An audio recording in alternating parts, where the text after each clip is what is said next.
Para começar, acho que é muito forte, né? O quanto o capitalismo tem trazido cenas horrendas para a gente. Concretamente, todos os impactos da crise ambiental, tudo que foi e é a pandemia do coronavírus, a fome na América Latina, se combinaram nessa última semana com cenas terríveis de crianças, jovens, adultos, trabalhadores, literalmente se pendurando em aviões para tentar fugir de Cabul, da capital do Afeganistão. Depois do registro dos corpos caídos no chão ou no ar, enfim, cenas horrendas que retratam duramente que nível de crueldade o sistema capitalista está disposto a produzir, em especial quando a gente está falando da atuação atroz do imperialismo.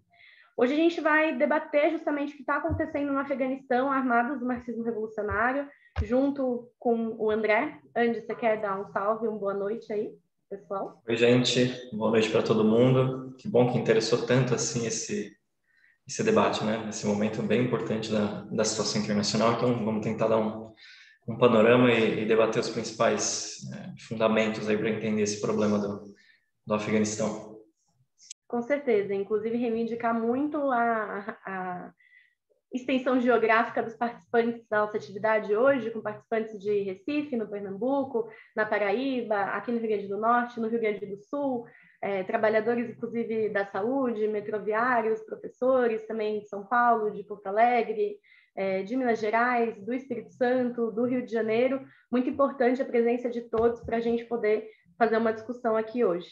Bom, para começar a introduzir a discussão em si, no último domingo, no dia 15, o ex-presidente do Afeganistão, o Ashraf Ghani, fugiu do país depois do Talibã tomar o poder da capital Cabul. Isso aconteceu num período de 24 horas, desde que os Estados Unidos retiraram as suas tropas do país. Depois de 20 anos de ocupação imperialista, a mais longa invasão e ocupação da história. E é bem curioso, assim, curioso e trágico as declarações que foram dadas logo quando isso aconteceu. Assim, bem concretamente, a ONU declarou que a comunidade internacional tinha que se unir para garantir que o Afeganistão não servisse como plataforma ou refúgio de organizações terroristas, inclusive virando as costas bastante para a população que ficou lá no Afeganistão. O Biden, no dia seguinte, na segunda-feira, fez um pronunciamento frente ao rechaço mundial dos impactos da saída das tropas dos Estados Unidos, na qual, basicamente, aquela toda pose dos Estados Unidos de grande defensor e portador da democracia, que leva isso para todo mundo, caiu por terra, ao ele, por um lado, culpar os afegães pelo que está acontecendo depois de 20 anos de invasão imperialista, por outro lado, afirmando que a invasão dos Estados Unidos nunca teve como objetivo construir um país.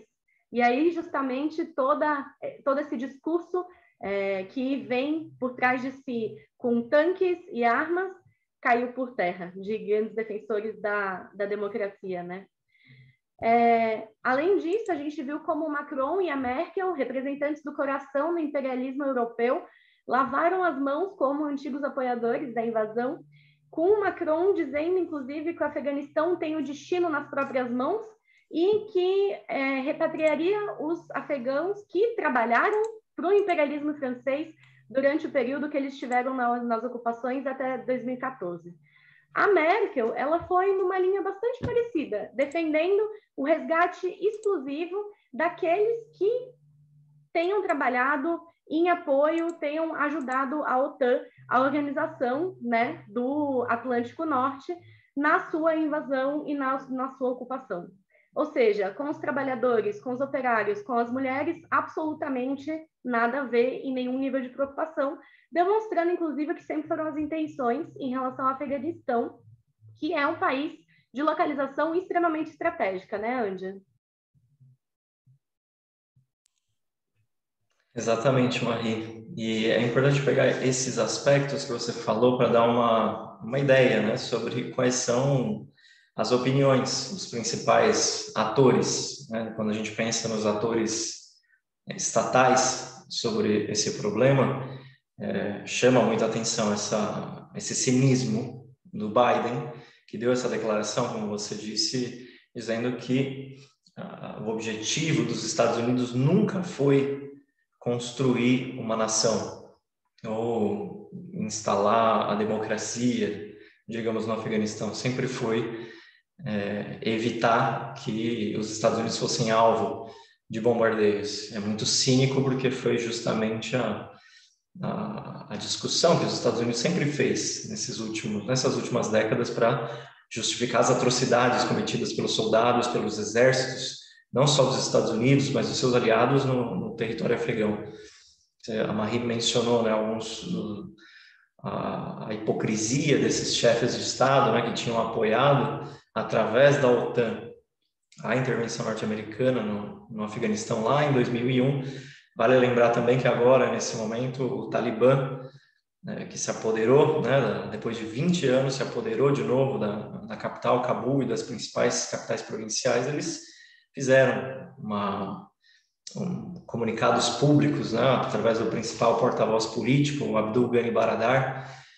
Vocês vão ouvir muito falar desse cara, porque ele vai ser provavelmente o principal funcionário político, né, a principal cara do novo governo afegão, em que eles estão tentando tranquilizar essa dita comunidade internacional sobre as intenções moderadas, pacíficas desse novo governo, dizendo que o Talibã não quer inimigos internos nem externos, numa tentativa de assentar a vitória que eles tiveram, diferente lá na década de 90, como a gente vai retomar, quando essa preocupação não existia, né, dentro do pensamento dessa milícia islâmica. Mas, claro, todo esse discurso transformista vem sem qualquer mudança ideológica prática, já que eles dizem que, por exemplo, as mulheres vão ser respeitadas nos marcos do Islã. Isso para dizer, claro, dos primeiros movimentos que o Talibã fez. A China, por outro lado, que também é um grande ator na situação, como a gente vai aprofundar aqui, disse que a situação no Afeganistão já passou por uma grande transformação e que o governo chinês respeita os desejos e as escolhas do povo afegão, que a gente sabe que é uma enorme hipocrisia, que todo mundo viu o tamanho do desejo dos afegãos de ficarem dentro do país comandado pelo Talibã, quando apareceram essas cenas horríveis, né, das pessoas tendo que se dependurar nos aviões que estavam saindo do aeroporto internacional em Cabul, em desespero, né, pela chegada do Talibã ao poder. Então, para dar um pouco esse panorama, né, para a gente ter uma ideia de como esses atores vêm discutindo qual vai ser o futuro dessa região. O Afeganistão, como vocês com certeza vão ter visto, é um tema difícil, é um tema complexo. Aqui a gente vai tentar dar um panorama para tentar esclarecer alguns dos eixos centrais desse problema. É importante dizer que hoje já houve manifestações populares contra o Talibã, em primeiro lugar, na comunidade afegã, na região de Qom, lá no Irã, uma manifestação de mulheres contra a opressão islâmica, que é muito importante. E hoje, que por ocasião é o dia em que se celebra a independência do Afeganistão, que foi conseguida lá em 1919, quando o país se livrou do jugo britânico. Hoje houve em Cabul, em várias cidades, também mais manifestações contra o Talibã, inclusive as pessoas levantando a velha bandeira da República Afegã, em desafio, né, ao novo governo, que tem uma bandeira diferente, né, uma bandeira branca com o símbolo do Emirado Islâmico. Isso é importante para a gente ver essas tendências a maiores choques políticos, né? E também para a gente lembrar, né, é um grande problema esse para o Joe Biden. É a maior crise, né, para o governo Biden desde o início da administração democrata. Vocês vão lembrar que até agora o Biden usufruía de um grande capital político ao ter derrotado o Trump, né, mediante o desvio das mobilizações do Black Lives Matter. O Biden agora está fazendo várias injeções né, monetárias na economia. São trilhões de dólares em planos de emprego, de infraestrutura. São formas, né, do governo tentar restaurar o prestígio das instituições ditas democráticas nos Estados Unidos, que foram bastante degradadas durante o governo do Trump. Mas isso não é o que acontece agora. Existem enquetes de opinião pública que mostram que o Biden despencou pela primeira vez no mandato para menos de 50% de aprovação. ainda que esse número seja maior do que a aprovação que o Trump conseguiu em qualquer ano, né, do seu mandato. Mas por que eu estou mencionando isso? O importante desse dado é que 2022 é o ano das eleições de meio mandato nos Estados Unidos. E segundo o histórico feito por uma dessas empresas de opinião, a Gallup, os presidentes com menos de 50% de aprovação costumam perder, em média, 37 assentos, 37 bancadas na Câmara dos Representantes, enquanto aqueles que têm mais de 50% perdem, em média, 14 cadeiras. Isso é uma diferença muito grande e que, nesse caso, significaria, por exemplo, a perda de controle no Congresso que o Partido Democrata tem nos Estados Unidos. Então, esse é um problemão. E esse fracasso político, essa humilhação de ter de remover os seus embaixadores de Cabul, mais adiante a gente vai falar, né, dessas comparações que vêm sendo feitas entre o Afeganistão e o Vietnã em 1975, esse fracasso caiu no colo do Biden. E é uma expressão bastante forte do declínio histórico da hegemonia norte-americana, que ainda segue sendo a principal potência imperialista, mas cada vez mais incapaz de impor os seus desejos pela intimidação. O Biden foi o executor do plano, né, do Trump. Vamos lembrar que foi o Trump, em 2020, que assinou um acordo com o Talibã para a retirada das tropas norte-americanas no Afeganistão. E quem levou isso adiante, de fato, foi o Biden. E isso deixa os aliados dos Estados Unidos mais reticentes, né, sobre a capacidade dos Estados Unidos de garantir a sua segurança. Em outro aspecto, o governo que a Marie mencionou, né, o ex-presidente do Afeganistão, Ashraf Ghani, o governo desse sujeito se dissolveu no ar porque, por mais que a população odiasse o Talibã, ela também não dava apoio a esse governo fantoche norte-americano que, como a gente vai ver, deixou o país numa devastação profunda. O exército afegão, inclusive, não tinha vontade de combate. Segundo o Tariq Ali, que é um marxista britânico de origem paquistanesa, houve, inclusive, infiltrados do Talibã que foram dentro, né, do exército do Afeganistão para serem treinados pelos Estados Unidos e que rapidamente desertaram assim que as tropas norte-americanas se retiraram e o Talibã começou a fazer a sua ofensiva. O que eu queria frisar aqui, que é muito importante, é que se trata de um fracasso coroado do conjunto do imperialismo norte-americano, já que tanto republicanos quanto os democratas são 4 presidentes, né? Foram o George Bush, o Obama, o Trump e agora o Biden, todos eles são responsáveis pela catástrofe. Então, essa responsabilidade é bipartidária. Todo o imperialismo norte-americano é responsável, né, por essa situação dramática que a gente está vendo agora no Afeganistão, né, Marie? Não, e é impressionante, né, porque durou 24 horas, basicamente, para cair o governo. Foram pouquíssimos dias e, efetivamente, teve uma concentração aí na tomada de Cabul, que já vinha, na verdade, de disputas do território há algum tempo. Inclusive, teve vários analistas que colocavam que demoraria pelo menos algumas semanas ou alguns meses para o Talibã chegar ao poder. Mas, efetivamente, isso não se deu, e além disso não se dar, agora tem um nível de questionamento da credibilidade internacional dos Estados Unidos que faz com que existam setores do Estado americano que afirmam que estavam exigindo do Biden uma retirada organizada, uma retirada sistematizada, que o Biden se recusou a fazer, e isso aprofunda ainda mais a crise que acaba caindo no colo dele, que vinha, na verdade, até bem localizado, mas que acaba caindo no colo dele, né? E é bem fundamental isso que você coloca em relação à responsabilidade tanto do Partido Republicano quanto do Partido Democrata, porque se vincula a gente pensar como que se deu essa invasão e ocupação do imperialismo estadunidense no Afeganistão, né? Porque, apoiados nos atentados do 11 de setembro, na verdade, de 2001, né, o Afeganistão ele foi o primeiro país a ser invadido, em nome de uma suposta guerra ao terrorismo que servia e estava colocada unicamente para fortalecer a hegemonia estadunidense no mundo. Basicamente, com uma lógica de que o Bush defendia que ele ia conquistar o novo século norte-americano por meio dessa política, né? E hoje essa operação ela é rechaçada pela ampla maioria da população, mas concretamente já fez com que mais de 2 trilhões de dólares já entrassem nos gastos militares nesse sentido.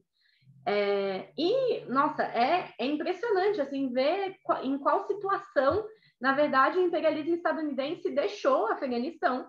E, além disso, o quanto existiram já ilusões no Partido Democrata, como, por exemplo, quando o Obama foi eleito e se jurava que ia acabar a ocupação no Afeganistão, e poucos meses no começo do mandato do Obama, ele mandou mais 30 mil soldados, mais 100 mil soldados, promovendo novas ofensivas que custam concretamente as condições de vida e as vidas dos trabalhadores, dos operários, das mulheres afegãs. Bom, para colocar alguns dados que ilustram o que o imperialismo estadunidense fez com o Afeganistão, eu acho que ajuda a pensar que 50% da população vive numa insegurança alimentar grave. Para a gente ter noção, o Afeganistão é um dos últimos 10 países no critério de PIB per capita do mundo inteiro. Somente nesse ano, 400 mil pessoas foram forçadas a deixar as suas casas.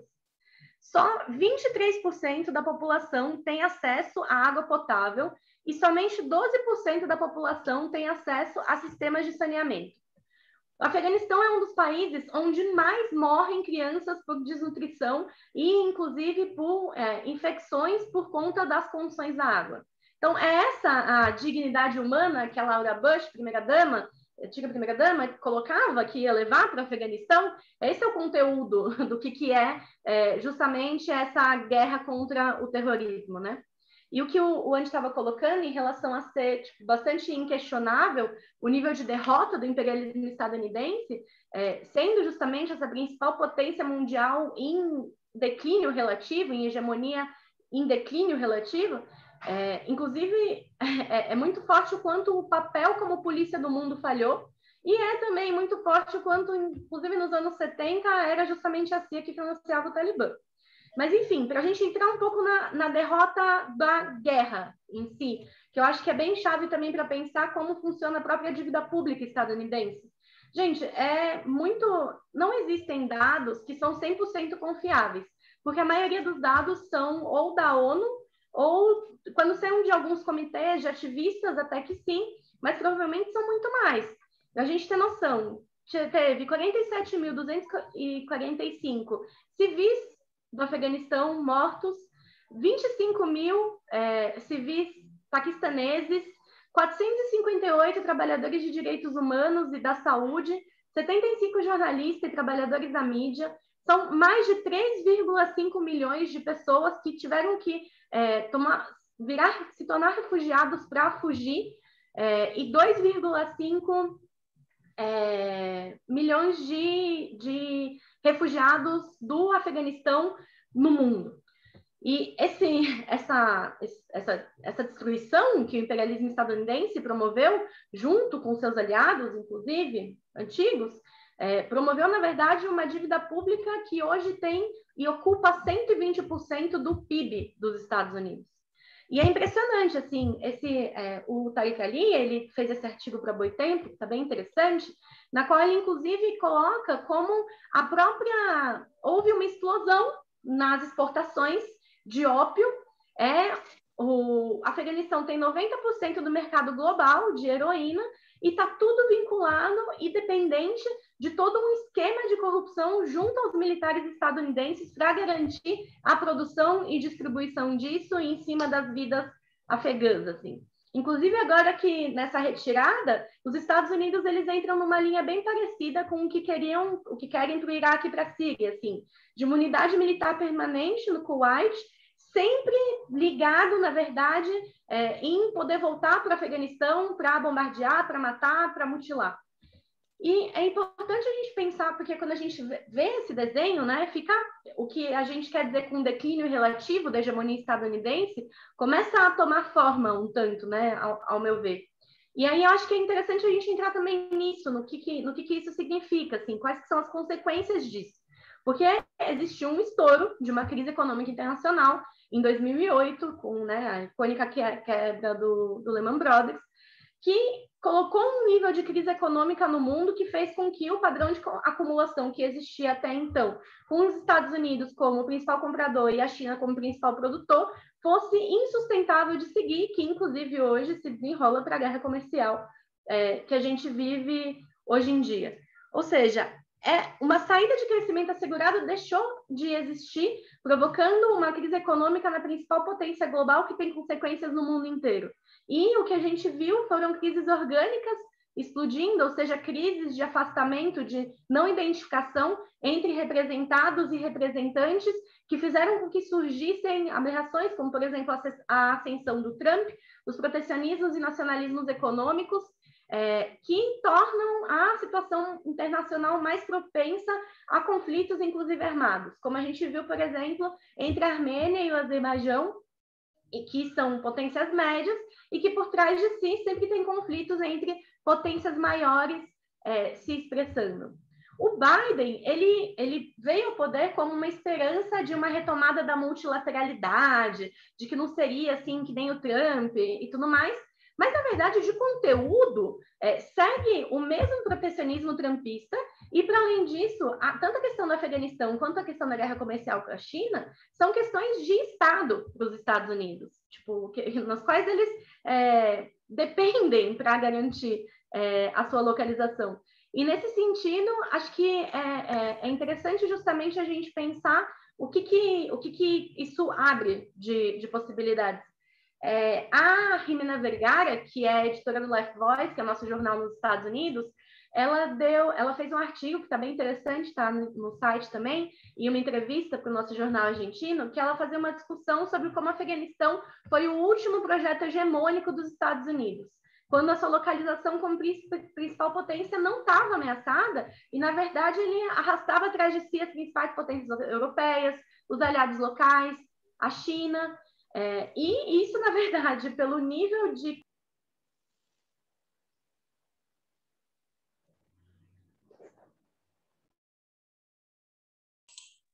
Marie, travou seu áudio. Quando eu travei? Eu destravei? Sim, foi questão de segundos, os últimos 10 então segundos. Tá. Tudo certo, então vou seguir. Me perdi levemente, mas já volto.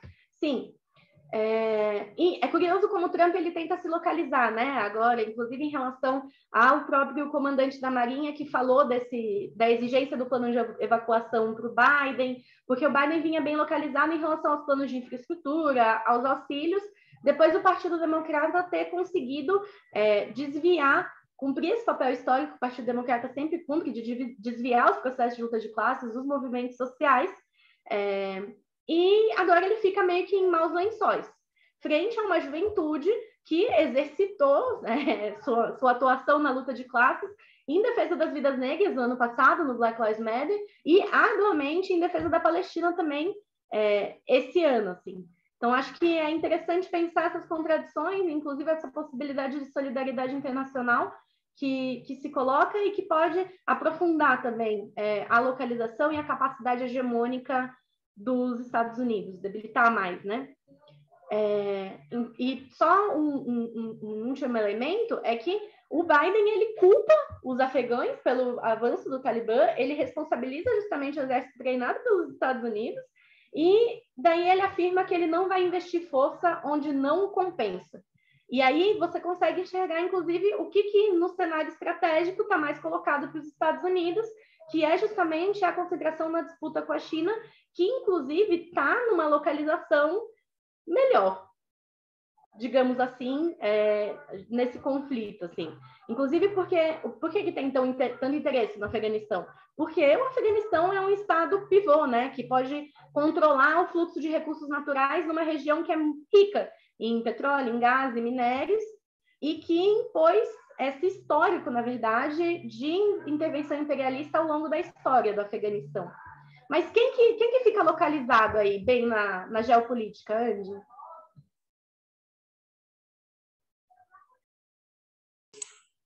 Antes da gente entrar, talvez, na geopolítica, vale a pena retomar um dos aspectos centrais. Você estava mencionando, Maria, esse caráter, né, de o último grande projeto hegemônico dos Estados Unidos, né, retomando a Jimena lá nos Estados Unidos, e de fato foi aí que a gente viu também o real fruto de um aspecto importante da intervenção norte-americana, não só agora, mas nas décadas anteriores, que foi o surgimento do Talibã. É uma dúvida, né, para as pessoas hoje saberem o que é o Talibã,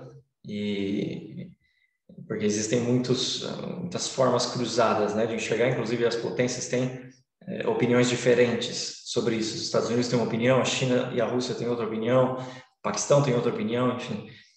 Por isso que é importante, antes mesmo da gente chegar nos vencedores e perdedores imediatos, né, a gente precisa ver ainda em perspectiva como vai se desenvolver esse panorama. Antes mesmo disso, a gente precisa dar uma mergulhada e entender o que é o Talibã, né? E o Afeganistão em si, como eu disse no início, é um país bastante complexo, com uma história riquíssima e que ajuda a gente a entender mais ou menos por que essas disputas agora estão se dando, né? Acho que existem aí duas questões para a gente entender bem esse problema. Uma diz respeito às etnias, né, do Afeganistão, essa divisão multiétnica desse país, e o outro diz respeito à própria história política do país no século XX. Vou tentar pegar esses dois aspectos, né, para dar uma ideia para o pessoal que tá vendo, né, o nosso debate. Do ponto de vista das etnias, existem muitas, né, etnias no interior do Afeganistão, são quase que vários Afeganistãos no interior de um só, já que pelas próprias dificuldades geográficas, essas comunidades centenárias tiveram consideravelmente separadas entre si, ainda que compartilhassem determinados aspectos, né, determinados traços culturais comuns. Vamos ter em mente que o Afeganistão faz fronteira com 6 outros países, né? Por que o Afeganistão é tão estratégico, como disse a Marie, esse pivô? Porque ele está localizado justamente na junção entre o Oriente Médio e o Sudeste Asiático. Ele tem influências iranianas, paquistanesas, indianas, através do Império Mughal, lá no século XVIII, de muitos países da Ásia Central. E por que isso é importante? Porque as dezenas de milícias islâmicas que existem no Afeganistão normalmente estão vinculadas a essas distintas etnias. Existem 4 grandes, seriam os maiores grupos étnicos, né, no Afeganistão. Os tadiques, os hazaras, os uzbeques e a maior etnia afegã são os chamados pashtuns. E por que isso é importante? Porque é justamente com os pashtuns que o Talibã está vinculado. Os dados mais recentes que a gente pôde encontrar sobre essas filiações étnicas mostram que 42% das pessoas no Afeganistão se identificavam com a etnia pashtun, 33% com os tajiques, 11% com os uzbeques e 10% com os hazares. Depois tem algumas outras que são minoritárias, os nuristanes, os baluches, entre outros. Então, o Talibã ele é vinculado aos pashtuns e, mais uma vez, esse país que tem tantos ditos acidentes geográficos, tem cadeias montanhosas bastante importantes, como é o Hindu Kush, né, famoso lá na região, fez com que essas etnias tivessem pouca relação entre si e muitas vezes que surgissem rivalidades por essas diferenças culturais, políticas, até idiomáticas, né, no próprio idioma que cada uma delas professava. Então, essas rivalidades se traduziam muitas vezes em conflitos interétnicos. E, como a gente sabe, eles foram agravados com a intervenção das potências estrangeiras, que, como elas fazem em todo lugar, se aproveitam dessas rivalidades para dividir e enfraquecer os países, extraindo daí os seus interesses materiais dessas divisões, né? Então, esse é um primeiro aspecto, bem importante da gente levar em consideração, e já que eu falei de como essas potências coloniais, essas potências hoje imperialistas, usam dessas divisões para poder se aproveitar, é importante lembrar que o Afeganistão ele é conhecido como o cemitério de impérios, né, historicamente. Desde os macedônios, o Império Mongol, os britânicos, depois os soviéticos, e agora a gente está vendo os Estados Unidos, todos eles foram derrotados, sofreram duras derrotas no terreno do Afeganistão, e ao mesmo tempo que ele foi o cemitério de impérios, igualmente a gente teria que dizer que o Afeganistão foi invadido por muitos impérios, sempre foi muito invadido, né? De 1838, por exemplo, até 1919, a vida desse território que a gente conhece como Afeganistão foi determinada pela invasão colonial britânica, né? Que a Inglaterra dominava brutalmente a população, operando duas guerras, né? Contra os afegãos, instalando governos fantoche para poder atender aos seus interesses. Isso terminou, né, no final da Primeira Guerra Mundial, em 1919. Depois, no final da década de 20, com a agitação de muitos países na Ásia, como a China, também no Oriente Médio, protestos surgem no Afeganistão contra o Emir Amanullah Khan, que foge do país, ainda que esse processo seja bastante contraditório, porque ele terminou com uma monarquia que na década de 50 foi procurar auxílio na União Soviética. Depois, em 1973, o Mohammad Daoud dá um golpe de Estado que foi orquestrado pela CIA, né, para transformar o Afeganistão, para colocar o Afeganistão em sintonia com o Ocidente, em choque com os soviéticos, o que move a União Soviética a aplicar aí um contragolpe em 1978, derrubando o governo e abrindo uma guerra civil sangrenta com os guerrilheiros, né, os Mujahideen. Todo mundo deve ter ouvido bastante falar desse nome nesses últimos dias. São os Mujahideen. O que significa isso? São os combatentes pela jihad, né, os combatentes pela Guerra Santa muçulmana, que foram apoiados pelos Estados Unidos na década de 70 e na década de 80, né? A invasão da União Soviética no Afeganistão ocorre em 1979 e ela foi influenciada pela situação regional de enfraquecimento dos Estados Unidos, especialmente com a Revolução Iraniana do mesmo ano, né, de 1979, que derruba o Shah, o Reza Pahlavi, que era bancado pelos Estados Unidos. Foi um processo, inclusive, que abriu o caminho para as chamadas Shorás, que eram organismos de auto-organização das massas. Foi bastante importante esse processo revolucionário, mas que terminou com o governo reacionário do Ayatollah Khomeini. Isso estancou, né, o processo da Revolução Iraniana, mas não impediu que, aproveitando todas essas circunstâncias, a União Soviética invadisse o Afeganistão e instalasse no governo um político que foi chamado Babrak Karmal, que foi instalado, né, como governante com apoio das tropas soviéticas. Só que isso só aumentou a oposição de todos esses grupos, né, de combatentes pela jihad, que são os mujahidins, que continuaram lutando, né, na década de 80 contra as forças soviéticas. Os Estados Unidos, o Paquistão, a China, também importante lembrar, o Irã e a Arábia Saudita financiavam, treinavam e armavam esses grupos, né, os mujahidins. Vocês vão lembrar que na década de 60 se abre o conflito sino-soviético entre a China e a União Soviética, que culmina com a ruptura do Mao Tse-tung, de um lado, e do Leonid Brezhnev, do outro, lá em 1969, quando Moscou e Pequim entraram quase que numa guerra de fronteira.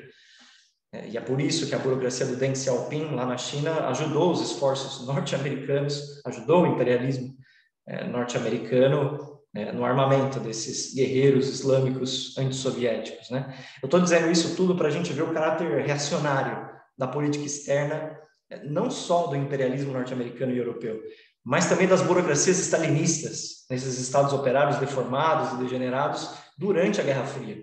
Todos eles pensavam a política como geopolítica ou política de Estado. Nunca pensavam a política como luta de classes, como nós, revolucionários, pensamos. E aí, justamente por isso, durante a década de 80, o Afeganistão é controlado pela União Soviética, mas em permanente turbulência política, né, com a atuação das milícias, que vão ser base de muitos grupos fundamentalistas islâmicos, entre eles o Talibã. Por isso que é importante lembrar dos mujahidins, né? Uma parte deles deu origem ao próprio Talibã. E com a dissolução da União Soviética em 1989, as tropas russas saem do Afeganistão e se abre uma nova guerra civil, lá em 1992, e o Talibã, enquanto grupo, se forma em 1994.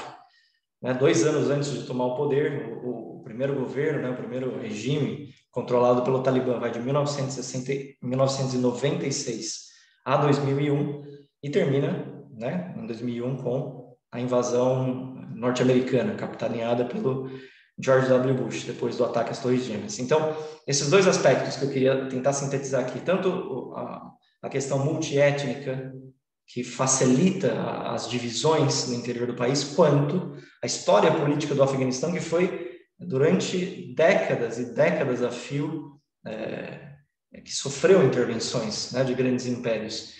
Aí, especificamente para concluir o raciocínio em relação ao Talibã. Como eu disse, eles foram formados em 1994, eles eram uma facção ultra-ortodoxa daqueles mujahidin que eu estava mencionando, eram liderados por um clérigo que chamava Mullah Omar, bastante conhecido lá na época, em 2001, antes da primeira invasão norte-americana, aos quais se juntaram, né, vários membros das tribos Pashtun que estudaram nas chamadas madraças. O que são as madraças? São escolas religiosas paquistanesas, são seminários financiados por várias potências regionais, por exemplo, a Arábia Saudita, em que esses estudantes eles aprendiam, né, eles ficavam confinados e aprendiam todas as principais doutrinas da Guerra Santa. Talibã, inclusive, não é nada mais, nada menos que estudantes, significa, né, estudantes, é o plural dessa palavra, são estudantes que foram para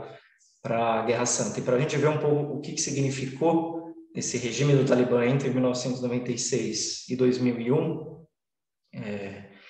por exemplo, em 8 de agosto de 1998, ficou conhecido, né, quando o Talibã ele lançou um ataque sobre uma cidade do Afeganistão, chamada Mazar-e-Sharif, e quando ele tomou o controle dessa cidade, ele passou a matar de forma indiscriminada várias pessoas em função da sua etnia. Por exemplo, essas que eu mencionei agora no início, Hazaras, Uzbeques, Tadiques, que eram etnias rivais dos Pashtuns, começaram a ser assassinados simplesmente em função da sua etnia. As mulheres foram estupradas, milhares de pessoas foram trancadas em contêineres para que morressem sufocadas nesse período, né, de turbulência. Nesse período também que os talibãs tiveram no governo, eles impuseram uma leitura, né, extremista do Alcorão, o que é conhecido como uma leitura wahhabista, que realmente é bastante reacionária de conjunto, né? A gente poderia ver os efeitos da lei islâmica sobre os direitos das mulheres, como a gente vai discutir, além de, claro, mostrar exatamente como se deu os efeitos da intervenção imperialista norte-americana também sobre a vida das mulheres, mas nesse caso específico, o Talibã proibia as mulheres, por exemplo, de sair de casa sem acompanhamento de um homem, proibia as mulheres de estudar. Mulheres eram apedrejadas e assassinadas publicamente nas ruas ao serem acusadas de adultério. Outras questões, né, sobre música e televisão que eram proibidas no Afeganistão. Qualquer homem, inclusive com uma barba que fosse considerada curta, era preso. Enfim, um regime bastante opressivo que se instalou nesse momento. Então, o que a gente precisa manter em mente, né, concluindo esse ponto, é que o Talibã é uma seita fundamentalista islâmica reacionária que representa os interesses de uma fração burguesa no Afeganistão que lucra bilhões de dólares, como a Marie mencionou, com tráfico de drogas, tráfico de armas, exportação de minérios, outros recursos naturais, né, do Afeganistão. Existem essas imagens que eu estava mencionando no início que ficam fazendo uma comparação com a derrota dos Estados Unidos no Vietnã. Embora existam alguns pontos de contato que a gente poderia estabelecer, não é a mesma coisa, a começar justamente por esse caráter reacionário e burguês que eu estou mencionando sobre o Talibã.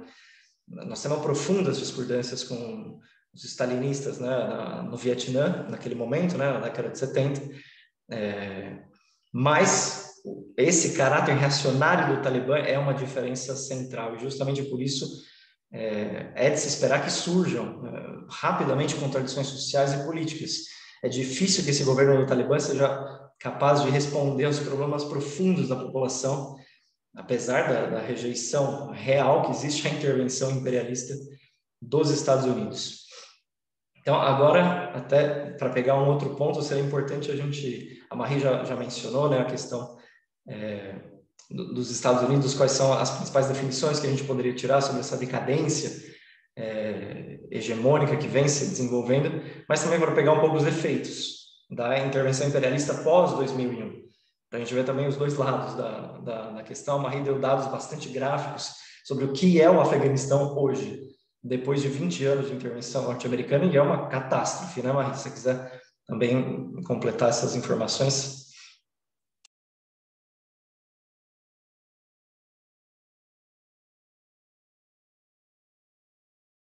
Posso pegar também, basicamente, aquilo que você mencionou, né? Tanto dos dados da ONU em relação ao que é o Afeganistão hoje. Por exemplo, a Marie tinha mencionado a questão das condições de vida das crianças, por exemplo, no Afeganistão. O Afeganistão é o terceiro país do mundo com a maior taxa de mortalidade infantil entre menores de 5 anos. São 161 mortes a cada 1.000 habitantes. Em 2009, inclusive, a Unicef tinha mencionado que o Afeganistão era o pior lugar do mundo para se nascer. O tamanho da catástrofe. E também saíram vários escândalos durante a própria intervenção. Um deles ficou bastante conhecido, que vale muito a pena mencionar aqui, que foi o chamado Diário da Guerra Afegã, que é uma coleção de informes bastante pormenorizados digamos, desde o campo de batalha, né, das piores atrocidades cometidas pelas tropas dos Estados Unidos e da OTAN contra a população local, que incluíam aí matanças de civis, matanças orquestradas, né, de civis afegãos, que eles consideravam que eram partícipes, né, do Talibã, ou da Al-Qaeda, ou de qualquer outra milícia islâmica que era apoiada ou que era coberta pelo Talibã. A atuação de grupos de extermínio, por exemplo, esquadrões da morte no Afeganistão, que eram montados pelos Estados Unidos, também pelo exército norte-americano, pelo Pentágono, bombardeios indiscriminados e o encobrimento, né, desses massacres. Então, a gente pode ver, por exemplo, as condições de vida das mulheres no Afeganistão com as atrocidades cometidas, né? Não foi 1, 2, 3, 10, 20 vezes, foram centenas de vezes que saíram durante esses últimos anos informações, inclusive por parte de organismos oficiais, sobre a elevação tremenda das taxas de estupro que os norte-americanos, que o exército norte-americano e os seus aliados da Inglaterra, da França, de todos esses imperialismos, fizeram crescer, né, no Afeganistão. Mulheres que eram estupradas, o próprio chamado mercado do sexo, que surgiu com a intervenção militar norte-americana, inclusive chantagens absurdas, coisas que a gente vê em outras intervenções imperialistas, por exemplo, nas ditas missões de paz, que não tem nada disso, que a ONU realiza em países como o Haiti, em que a gente vê esses soldados trocando comida por sexo. O nível de brutalidade e de bestialidade completo, né? Desses que dizem que vão levar a democracia para outros países. Acho que é importante deixar claro isso também. Ao mesmo tempo que a gente pega toda a desgraça nacional levada adiante pelos talibãs, pelo caráter reacionário, não foi diferente desse ponto de vista da piora das condições de vida da população, da piora das condições de vida das mulheres que continuaram a viver sendo mães, irmãs, filhas, nessas condições de guerra impostas pelo imperialismo norte-americano e pelos seus aliados, né? Sim, justamente. Inclusive porque, se for olhar os números, né, o ex-diretor do Banco Mundial do Afeganistão, ele falou em 2019 que uma pessoa, para cobrir as necessidades básicas no Afeganistão, precisaria de $1. Mas mais da metade da população não conseguia chegar a esse $1 que seria necessário para sobreviver. Além disso, tem um nível de precarização, assim, das condições de trabalho que são gritantes e completamente dependentes, por exemplo, da agricultura. A gente tem uma porcentagem de pessoas que não têm acesso a nenhum nível de água tratada, limpa, que basicamente, a gente tem 77% da população sem acesso acesso à água potável. É um dado que é bastante estarrecedor e que se vincula justamente com o fato da mortalidade infantil ser a maior do mundo, onde 23% dos casos de mortalidade infantil também se vinculam diretamente a isso. Você estava colocando em relação às mulheres, inclusive, a gente pensa, porque essa semana eu estava, inclusive, ouvindo um podcast do Estadão sobre o Afeganistão, e nesse podcast os apresentadores estavam colocando os horrores do regime do Talibã, que são concretíssimos, tanto em relação à proibição do acesso à educação, a proibição do acesso ao trabalho para as mulheres, ao ponto de existirem relatos de mulheres que são torturadas e têm os olhos arrancados porque foram trabalhar e são raptadas pelo Talibã quando estão saindo do trabalho. E aí, nesse podcast, eles opunham o que foi a guerra imperialista, a invasão imperialista, como algo que respondeu a isso, quando isso não é a realidade. Hoje por hoje, a gente tem uma situação na qual 87% das mulheres afegãs elas seguem analfabetas e somente 1/3 das meninas afegãs frequentam alguma escola. Agora, inclusive, saiu há bem pouco uma declaração do Talibã declarando que o novo nome do Afeganistão, que é o mesmo que usaram de 96 a 2001, que é o Emirado Islâmico do Afeganistão, e afirmando justamente que, basicamente, serão as mesmas leis que determinarão e que governarão o país, né? Eu acho que é bem forte da gente pensar, assim, como a dinâmica que se dá em torno disso. Inclusive, para pensar os direitos das mulheres, assim, eu acho que tem 2 datas que são expressivas no sentido de como o imperialismo não é capaz de oferecer uma saída. Por um lado, de jeito nenhum. Por um lado, se a gente for pensar que em 2004 o Bush declarou vitória no Afeganistão e 7 anos depois o Afeganistão foi declarado o país mais perigoso no mundo para as mulheres, em 2011. Outra questão que eu acho que é bem expressiva é que em 2009 se votou uma lei da eliminação da violência contra as mulheres, que deveria ser a grande lei que resolveria absolutamente tudo nas condições de vida das mulheres, e cuja porosidade e inexistência em meio à guerra se comprova frente aos próprios dados que a gente coloca, né, em relação às condições das mulheres no Afeganistão. Tem uma advogada, uma ativista afegã, Nazeri Hadi, que deu uma declaração na qual ela falava que os direitos das mulheres deveriam ter sido a história de sucesso da invasão de 2001, mas o legado da guerra ainda está matando nossas mulheres.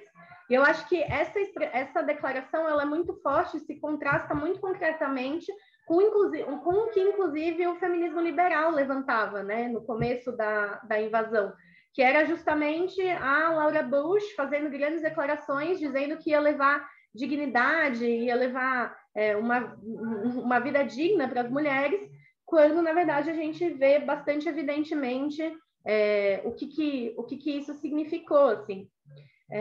Inclusive, hoje por hoje, se debate muito em torno de qual que é a localização das mulheres afegãs, na realidade, e é sempre por fora de pensar que justamente as mulheres árabes foram linha de frente da Primavera Árabe em 2011, por exemplo. Passa por fora de pensar que as mulheres árabes agora estão se enfrentando com um Talibã no Afeganistão e com o Estado iraniano para declarar solidariedade às mulheres afegãs. Então, é uma discussão que fica em torno não de pensar justamente a luta de classes como o terreno no qual se pode batalhar pelos direitos das mulheres e para que, efetivamente, as mulheres afegãs, os trabalhadores afegãos tenham direito, inclusive, às próprias riquezas da sua terra, mas por dentro de uma discussão que aceita a posição de vítima na qual o imperialismo coloca as mulheres afegãs e concentra a discussão em torno disso, assim, para a gente pensar bastante concretamente. Por exemplo, eu tive um pouco de dificuldade de conseguir achar dados concretos de greves por ano, mas há 10 anos, por exemplo, as mulheres eram linha de frente de 300 greves em um só ano.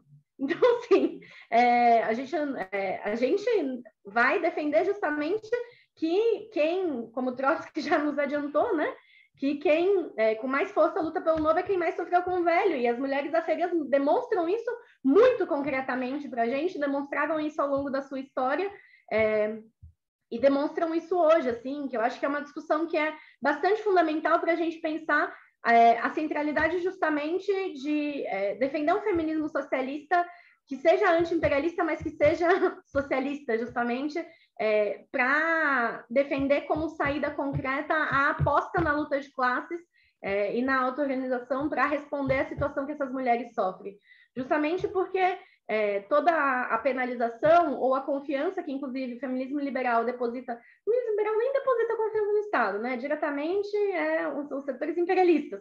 Mas que setores do feminismo depositam no Estado para ser justamente aquele que vai defender as mulheres, na verdade, se reveste para ser justamente o que mais ganha com a opressão que as mulheres sofrem, com o massacre que as mulheres sofrem, porque são justamente os defensores da burguesia afegã. E aí, nesse sentido, eu acho que vale muito a pena justamente fazer a reflexão em torno de como essas mulheres batalham pela sua própria emancipação junto aos seus companheiros, então, agora na linha de frente das manifestações, e o quanto, na verdade, a nossa reflexão tem que vir no sentido de pensar uma resposta de fundo, assim. Mas, enfim, acho que eu já fui muito atrás. Se você quiser voltar um pouco antes. Está bastante claro essa forma, e é importante a gente deixar aqui também como as mulheres são a linha de frente da luta de classes no Afeganistão, não só contra o Talibã, foram também contra o imperialismo. Isso é um aspecto muito importante da nossa reflexão, que liga essa ideia, né, do feminismo socialista revolucionário que a Marie estava mencionando, até recuperando uma promessa que eu tinha feito antes, para retomar esse aspecto dos perdedores e vencedores, né, dessa questão geopolítica, né, com o que aconteceu no Afeganistão. Bom, está claro que os Estados Unidos são os perdedores imediatos. Os vencedores a gente poderia até classificar como a China, está muito bem posicionada, além da China, a Rússia, o Irã, o Paquistão. A China, por que a gente está centrando aqui nesse problema? Até nós vamos retomar o problema chinês daqui a pouco, mas a China, o governo chinês se encontrou com o Talibã no mês de julho, né, desse ano, disse que reconheceria um possível governo do Talibã se eles tomassem o poder em Cabul. Então, claro, a China está bastante bem posicionada com esses resultados. Tanto a China quanto a Rússia, obviamente, se beneficiam da saída das tropas norte-americanas de um país que é muito próximo às suas fronteiras, ou diretamente nas suas fronteiras, né, no caso chinês. A Rússia já disse publicamente que tudo que é ruim para os Estados Unidos é bom para ela, sendo que o Putin, né, o presidente russo, e o Xi Jinping, o chefe da burocracia chinesa, estão nas melhores relações entre os dois países, talvez, de todos os tempos, né? Pelo menos há muito tempo não se tem essa comunhão, né, entre Rússia e China, justamente porque elas compartilham de um interesse comum, que é fazer os planos dos Estados Unidos fracassarem tanto na Europa do Leste quanto na Ásia. Outro país que se beneficia, como eu mencionei, é o Paquistão, que é um aliado férreo da China, hoje é apoiador do Talibã há muitos anos, e o Irã, que atuou junto à Rússia na Guerra Civil Síria para definir o resultado do embate contra os interesses dos Estados Unidos, também se beneficia com isso, agora com um governo de linha mais dura, desde a ascensão ao poder do Ebrahim Raisi, né, que é o novo governo iraniano. Agora, tem contradições aí também, a gente não vai aprofundar tanto, mas, por exemplo, entre essa relação muito amistosa entre Rússia e China pode começar a se degradar. Agora, porque até então a Rússia não precisava se preocupar com a defesa com a segurança, digamos, ali da Ásia Central, porque, em última instância, as tropas norte-americanas conseguiam manter um tipo de cessar-fogo, né, entre essas facções rivais, pelo menos entre a expansão, né, do jihadismo islâmico nessa região. Agora, sem a presença dos Estados Unidos, quem vai fazer esse tipo de operação, em especial, é o Exército de Libertação Popular da China. A Rússia já não tem ali a mesma tradicional segurança, entre aspas, que ela tinha no momento anterior. Isso pode levar a mais choques. Agora, para além da geopolítica, como eu estava dizendo, a política para nós é luta de classes. E os problemas do Talibã para acomodar as contradições internas podem se espalhar, né, pelo Oriente Médio. A gente viu protestos nos últimos anos no Iraque, no Irã, contra o aumento dos combustíveis, contra os ajustes econômicos, né, contra a desvalorização da moeda, o desemprego. Os protestos agora, recentemente, que aconteceram no Líbano, quando se completou um ano da explosão no porto de Beirute, que se dirigiu contra o governo. Na própria China, a classe trabalhadora se enfrenta contra as medidas capitalistas, né, do Xi Jinping. Todos esses fatores, que são normalmente desprezados pela análise dos jornais, da grande imprensa, são para nós um elemento fundamental. É um elemento definidor da luta de classes, porque é a partir daí que vão se desenhar as novas situações. O desemprego no Afeganistão, como a Rita estava mencionando, tem expectativa de chegar a 13% no final desse ano. Agora já é de 14% para as mulheres. E a pobreza desse país que foi devastado, né, pela guerra, e a raiva contra a opressão do Islã político podem acender as faíscas, né, que explodam aí a situação. Para entrar no tema da China, que é bastante importante e é um debate que nós estamos levando adiante no Esquerda Diário, contra determinadas opiniões interessadas, né, que dizem que supostamente a China estaria preocupada com a paz regional e com a ausência de conflitos no seu território, e é por isso que ela está fazendo uma aliança política vergonhosa com o Talibã, né, com essa força islâmica que, como eu estava dizendo anteriormente, representa uma fração da burguesia afegã, tem um caráter absolutamente reacionário. É importante a gente desmistificar uma ideia que foi bastante difundida, né, pelos amigos, né, da burocracia chinesa, pelos amigos do Xi Jinping, de que a China não intervém nos assuntos estrangeiros, que é uma ideia que o stalinismo difunde, né, aqui no Brasil. É uma noção que vem lá de meados do século XX, né, estava baseado nos chamados 5 princípios de coexistência pacífica, que a China assinou com a Índia entre 1954 e 1955, no momento em que a China era muito fraca, era muito pobre e estava isolada internacionalmente. Essa situação, lá de meados do século XX, não existe mais. Essa não é mais a situação da China, que na competição estratégica com os Estados Unidos está se colocando como uma grande superpotência em ascensão.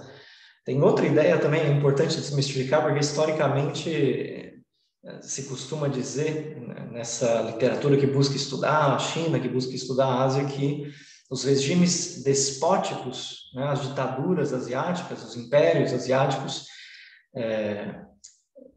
meio que evoluíam pacificamente, não travavam muitas guerras entre si, eram mais pacíficos, né, não eram tão assertivos como eram as potências ocidentais. Essa é uma posição, por exemplo, que é levada adiante pelo Giovanni Arrighi, um economista italiano que escrevia sobre uma eventual ascensão imperial pacífica da China, um livro que ele escreveu lá em 2007 chamado Um Smith em Pequim.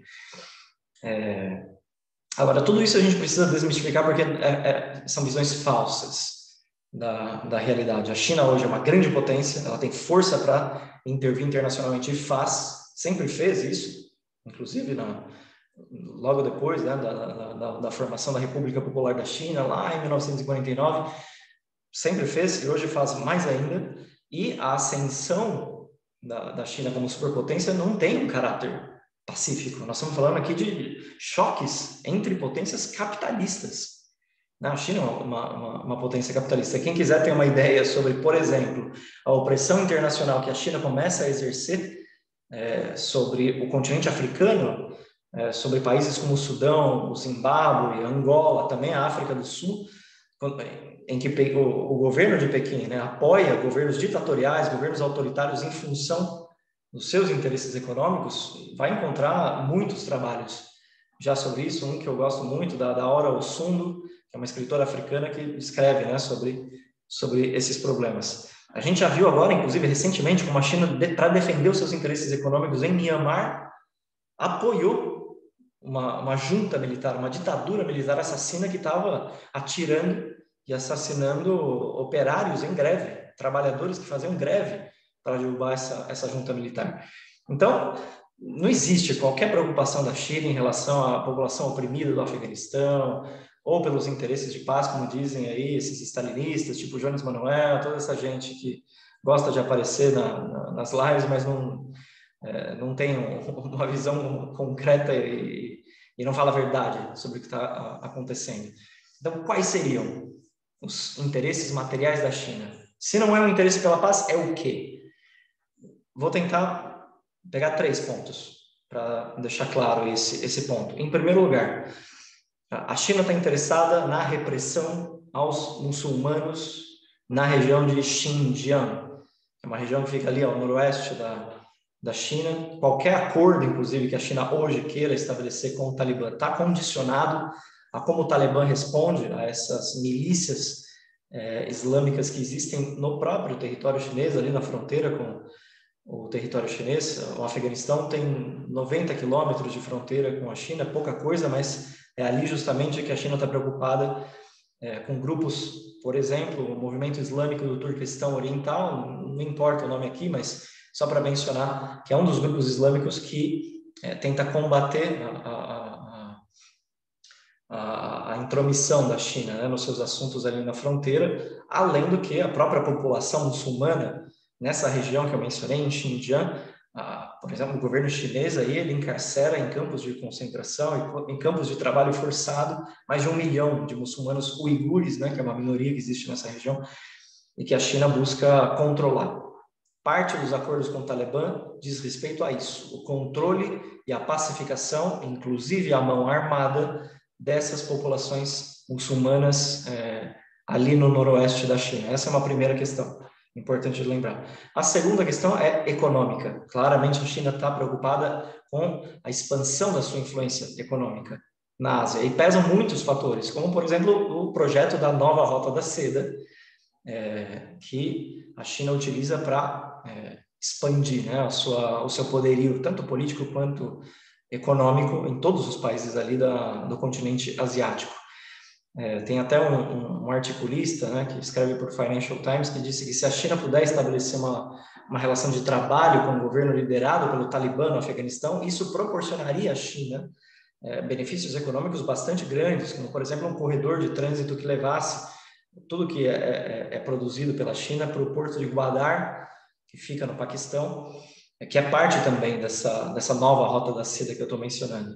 Só para dar mais um aperto aí de parafuso nessa questão, que é a nova Rota da Seda? É um projeto, é o principal projeto, né, internacional do Xi Jinping, que busca ligar 3 continentes, Ásia, África e Europa, mais de 64 países, por obras de infraestrutura, seja pela construção de portos, rodovias e ferrovias, cujo coração seria a China.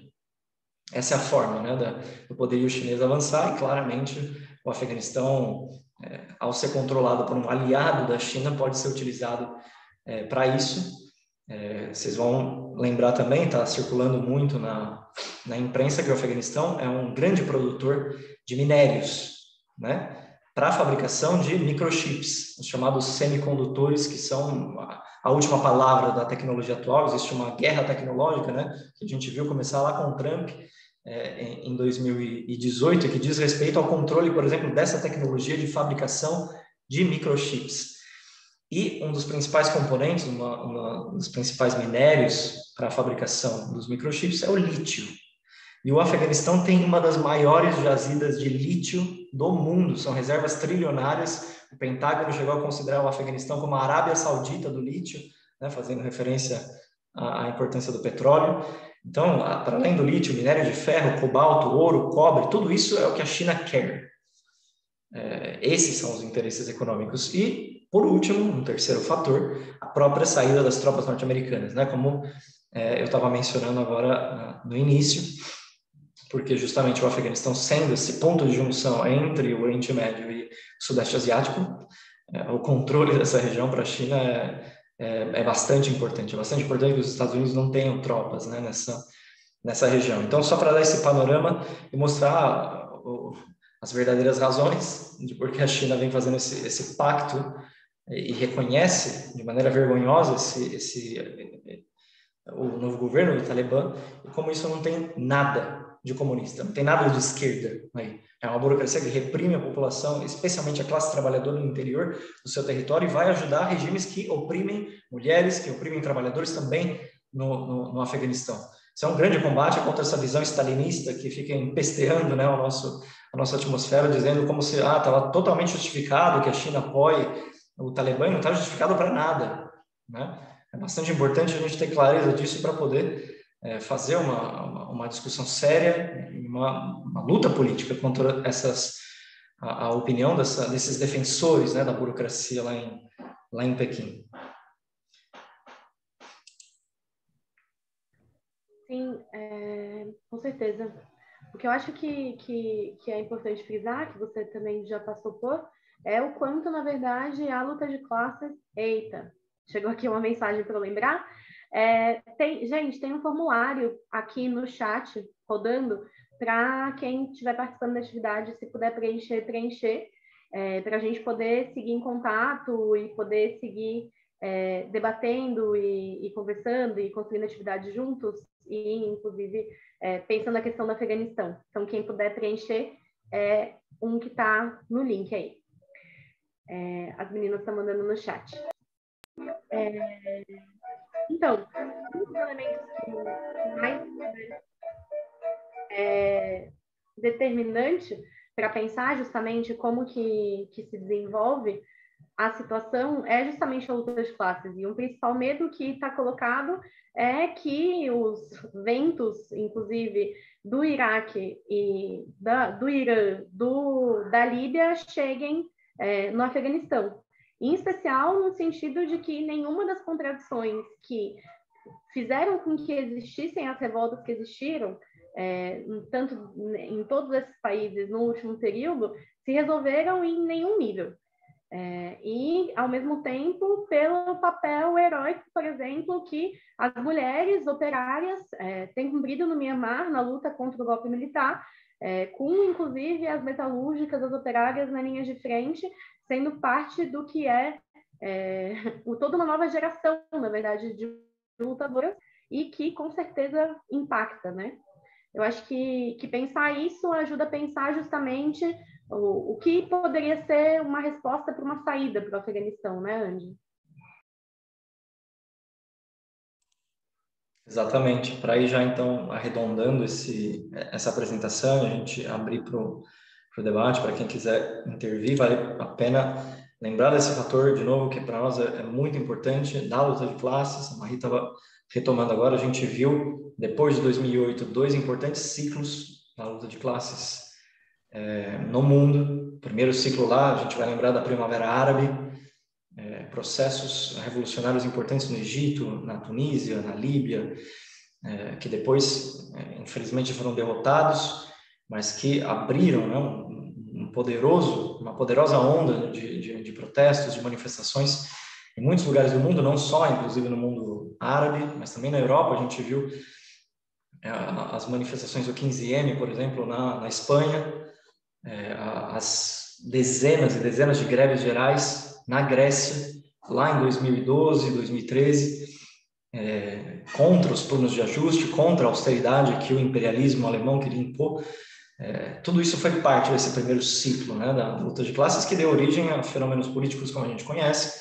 Podemos, no Estado espanhol, dirigido pelo Pablo Iglesias, e o Syriza, na Grécia, dirigido pelo Alexis Tsipras. Esses dois neo-reformismos que emergiram na cena em base à derrota desses processos da luta de classes, mostraram seu fracasso completo, porque tinha um programa que não era para nada anticapitalista, anti-imperialista, se adaptaram completamente aos desígnios, né, dos imperialismos da União Europeia e fracassaram, né? No caso da Grécia, o Syriza abriu o caminho ao retorno da direita, Nova Democracia, que era um partido que tinha sido derrotado e agora governa de novo a Grécia, e no caso da Espanha, o Podemos hoje é co-governante do imperialismo espanhol, junto com o PSOE, né, com o partido do Pedro Sánchez. Esse foi o primeiro ciclo, e depois de 2018, com a luta dos coletes amarelos na França, surgiu um segundo ciclo que, especialmente ali na França, deixou claro a centralidade da classe trabalhadora, a necessidade da auto-organização democrática pela base desses trabalhadores para lutar, por exemplo, contra a reforma da Previdência do Emmanuel Macron, né, que é o presidente francês, lá em 2019. A gente viu também processos que foram do Iraque, do Irã, como eu mencionei, né, do Líbano, até aqui na América Latina mesmo, nem falar, né, as jornadas revolucionárias que a gente viu no Chile, no Equador, também processos contra-revolucionários, né, bastante reacionários, como foi o golpe militar na Bolívia, lá em 2019. Então, esses dois ciclos mostram que está totalmente colocado na realidade a necessidade de uma política de independência de classe, né, que não seja nem, obviamente, parte do rechaço ao imperialismo norte-americano e toda a devastação que causou no Afeganistão, mas também não caia nos cantos de sereia de burocracias, como é o caso da China, e muito menos de forças reacionárias, como é o caso do Talibã. Então, programaticamente, o que nós temos que pensar? Essa questão da independência de classes é muito chave, muito importante. Um segundo aspecto que pode começar a emergir agora, né? Porque o Talibã volta ao governo no Afeganistão e pode surgir uma nova onda de refugiados, né? Como a gente viu lá em 2015, que foi uma grande comoção mundial que acontecia naquele momento, né? Fruto da intervenção imperialista na Síria, muitos refugiados dessas regiões saíram e foram para a Europa. E houve muitas campanhas, né, da própria população contra os seus governos para exigir que esses refugiados tivessem acolhimento nos seus territórios. Então, agora nós vivemos um problema semelhante. É fundamental, eu diria, defender todos os direitos sociais e civis desses refugiados, desses imigrantes que queiram, que são obrigados a sair, né, do Afeganistão pelo fruto dessas brutalidades imperialistas e do Talibã. É fundamental defender a abertura das fronteiras de todos os países do mundo, da União Europeia, de todos os países do mundo, o acolhimento digno de todos aqueles que queiram se refugiar em solo europeu ou mundial, dando total solidariedade, né, para os refugiados e todas as vítimas dessas intervenções. Então, para finalizar, o que eu diria é indispensável lutar pela emancipação dos trabalhadores e dos povos oprimidos no Afeganistão e em todo o Oriente Médio, que são atravessados, né, como a gente viu, por intervenções imperialistas dos Estados Unidos, dos assassinatos de palestinos sistematicamente pelo Estado terrorista de Israel. Isso é necessário, né, esse combate anti-imperialista. Só que a luta contra o imperialismo não passa pelo apoio, obviamente, ao fundamentalismo islâmico, nem a burocracias reacionárias em toda a região, né? Não menos, né, no Afeganistão. Todos esses atores que defendem interesses das burguesias árabes de acordo com essas mesmas potências. Então, acho que para derrotar definitivamente o imperialismo, que não pode acontecer com as armas da burguesia nacional afegã, a classe trabalhadora e a juventude precisam estar na linha de frente, na primeira linha de batalha, com um programa independente, que realiza a expulsão da opressão estrangeira, uma revolução agrária, a expropriação de todas as grandes estruturas produtivas, por exemplo, mineradoras e industriais no Afeganistão, e, claro, uma revolução socialista, né, que seja a alavanca da expansão da revolução operária por todo o Oriente Médio, que seja solidária, né, ao povo palestino contra os Estados Unidos, contra Israel, e pela emancipação desses povos de todos essa brutalidade, né, estrangeira. Eu terminaria por aqui. Se a Marie tiver também mais comentários a fazer, para a gente abrir o debate para quem quiser falar, mandar dúvidas, questões e tal. Eu acho que eu só comentaria também que o nível de impacto que a ocupação imperialista teve na própria economia, na própria organização da economia, e a centralidade que está colocada em relação à produção e tráfico de ópio na qual, inclusive, o próprio exército estadunidense cumpria um papel todo, como eu mencionei, em relação à total organização da produção e distribuição. Ao mesmo tempo, o peso que a agricultura e a dependência da agricultura que a classe operária afegã tem, com 60% dos trabalhadores dependentes disso, vinculado também ao peso da mineração que o André mencionou.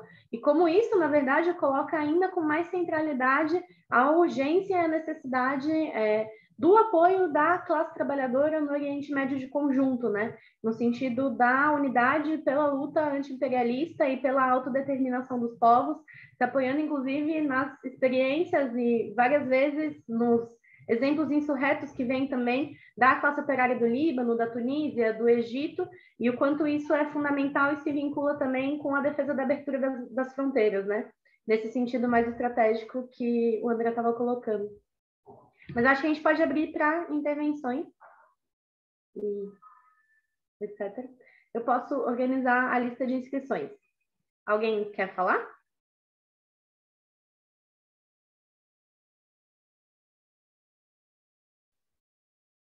Alô?